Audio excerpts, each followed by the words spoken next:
ওই ঢাকায় বসে তুমি সারা বাংলাদেশ দুইটা তিনটা কোম্পানি গ্রুপকে এনে ডাকবা, গ্রুপের পেজকে এনে রাখবা, ঢাক ঢোল পিঠা বা নাচানাচি করবো, আমরা মাখবো।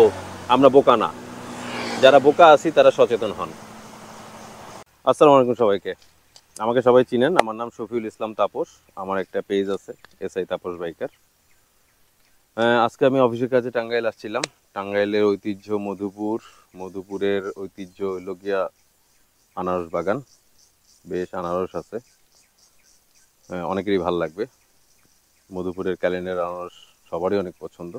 টপিক সেটা না, টপিকস হলো গিয়ে বাইকার নিয়ে কথা বলবো ডেফিনেটলি। আমি বিগত কয়েকদিন আমি 3-4 দিন ধরে স্টপ আছি। আমি কোনো অ্যাক্টিভিটি করতেছি না বা কোনো কিছু করতেছি না। আমার পেজে নর্মালি প্রিভিয়াস যেগুলো ভিডিও ছিল সেগুলো আপলোড করতেছি।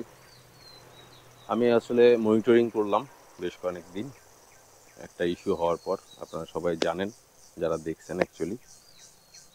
তো ইস্যুটা দ্বিতীয়বার রিক্যাপ করার দরকার নেই, দেখে নেবেন ডেফিনেটলি পেজে। তো ইস্যুটা ছিল হলো একটা ইস্যু, যেটা বাইক নিয়ে, প্রাইস নিয়ে। আমি কিন্তু প্রাইস নিয়ে ইস্যু বলি নাই, আমি বলছি হলো গিয়ে প্রত্যেকটা কোম্পানিকে অ্যাকচুয়ালি লঞ্চ করার সময় একটা ভিডিও ফুটেজ যেন ক্লিপ থাকে যে আমার বাইকটার প্রাইস এত, এই এই কারণে, বা হাইলাইট করে এই 4টা জিনিসের কারণে আমার বাইকের প্রাইসটা বেশি হয়ে গেছে। এই জিনিসটা ডিমান্ড করছি, আর কিছু করিনি। সো অ্যাকচুয়ালি বাইকার বলতে তো অনেকেই বুঝায় আমার বাইক আছে, আমার বাইক নাই, কিংবা আমি বাইক পছন্দ করি, ফিউচারে কিনবো টাকা পয়সা হইলে, বা প্রিভিয়াস আগে চালিয়ে আসছি এখন চালাচ্ছি না। সো বাইকার তো আসলে সবাই। সো বিভিন্ন টাইপের কমেন্ট আসছে, তবে আমি অ্যানালাইসিস করছি এবং আমার মনিটরিং টিম যারা আছে 2-3 জন, এরাও অ্যানালাইসিস করেছে কমেন্টের আর রিয়্যাক্টের যেগুলা ইস্যু ছিল সেগুলো ম্যাক্সিমামই পজিটিভ আমাকে বলা হয়েছে। আমি পাইছি নেগেটিভ ইমপ্রেশনে বহু হবে। সেকেন্ড, আমি ওইটার উপর বেস করে আরও একটা পোস্ট করি এবং বাংলাদেশের স্বনামধন্য মাশাআল্লাহ 2টা বাইকার গ্রুপ আছে, তারা দুজনই ডিক্লাইন করেছে। হইতে পারে এটা তাদের রুলের ভায়োলেশন হয়েছে, নো ইস্যু। আমি এটা নিয়ে মন খারাপ না। আমার কাছে কষ্ট লাগছে যে আমি একটা ফ্লোতে ছিলাম। মানুষ যখন একটা ফ্লোতে থাকে কোনো টপিকস নিয়ে, তখন সেই ফ্লোটা কেউ অফ করে দেওয়াটা নেগেটিভ ইমপ্রেশনই আসে ওই পার্সনের জন্য। আমার কাছে তাই আসছে, আমার কাছে খারাপ লাগছে। আমার কাছে মনে হয়েছে যে আমি এতদিন বাইক বিডি আর দেশি বাইকারে এত পোস্ট করেছি, এত পজিটিভ ভাইব পাইছি। আমি টু বি অনেস্ট তাদের কাছ থেকে অনেক অনেক ফলোয়ারও পেয়েছি। আমার এখন বর্তমানে, আমি আগেও বলেছি আপনাদেরকে, আমার পেজের বয়স হলো 1-1.5 বছর, 1.5 বছর মনে হয় হয়নি এখনও। তো প্রথমে আমি যেখানে জব করি সেখানকার এমপ্লয়িরা ছিল অনেক হাই।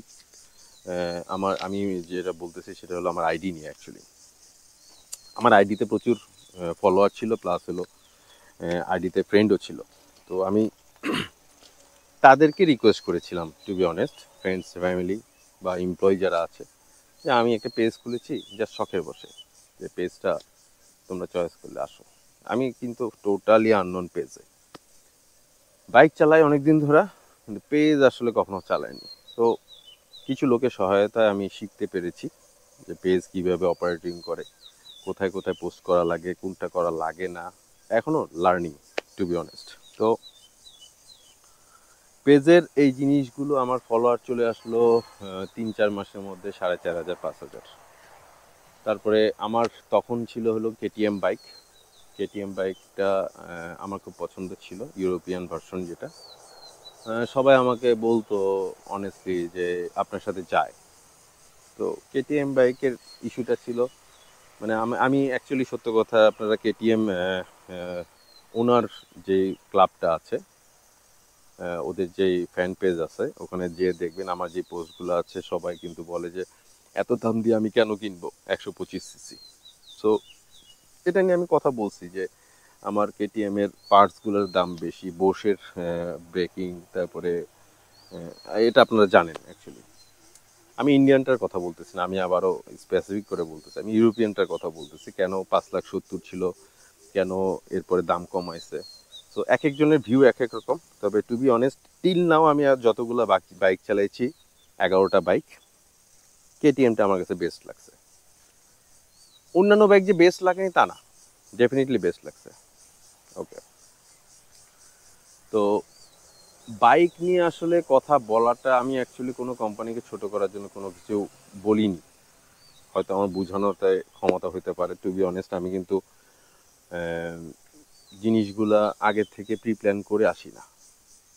আমি আস্তে আস্তে মানে হঠাৎ করে আমার ব্যাগের ভিতর গোপ্রো থাকে, বসে পড়ি, আমার সাথে লোক থাকলে তাকে হাতে ধরায় দিই, আমি কথাবার্তা বলে ফেলি, চলেন আমরা রাস্তায় যাই, মেন রোডের দিকে যাই একটু। তো বাইক যখন চালানো শুরু করছি, কেটিএমটা আমার কাছে সবচেয়ে ভালো লাগছে। আমি আদার্স অন্যান্য বাইকে চালাইছি, সো আমার কাছে মনে হয়েছে কেটিএমটা ভালো। এরপর থেকে অ্যাকচুয়ালি তার আগে আরও অনেক বাইক চালিয়েছি, প্রত্যেকটা কোম্পানির বাইক ডেফিনেটলি ভালো, কিন্তু আমার কাছে মজা লাগছে, টেস্টটা লাগছে হলো গিয়ে কেটিএম ইউরোপিয়ানটা।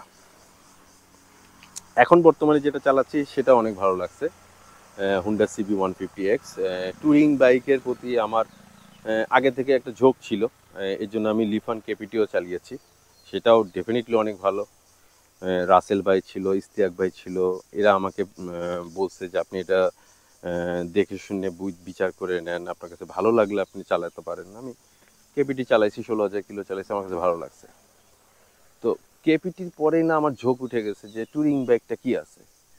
বাংলাদেশে ট্যুরিং বাইক ছিল না, এখনও নাই। আমার কাছে মনে হয় সিবিএক্সটা ছাড়া আর নাই, আরও আসা উচিত। কেপিটি, সিবিএক্স, বাকিগুলো ডেফিনেটলি আছে, কিন্তু মজার বাইক আমি পাচ্ছি না। আমার ভিডিও তো মনে লং হতে যাচ্ছে। তো অ্যাকচুয়ালি বেশি কথা বলতে গেলে অনেক কথা বলতে হয়। টপিক্সটা যেটা ছিল সেটা নিয়ে আবার ব্যাক করি।